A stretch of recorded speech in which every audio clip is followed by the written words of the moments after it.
వేడి వేడి టమాటా pulao, 1 table spoon oil, ఇలాచి లవంగం, బిర్యానీ ఆకు, ఆనియన్స్, పచ్చిమిర్చి, కొద్దిగా సాల్ట్, అల్లం వెల్లుల్లి పేస్ట్, కరివేపాకు, ముక్కలు, చిటికెడు పసుపు, 1/2 టేబుల్ స్పూన్ కారం, 1 టేబుల్ స్పూన్ ధనియా పౌడర్,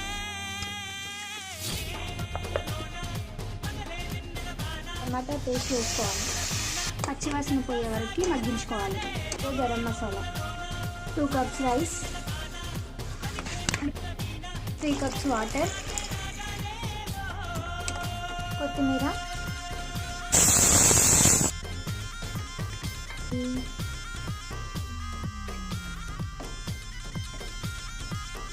వేడి వేడి టమాటా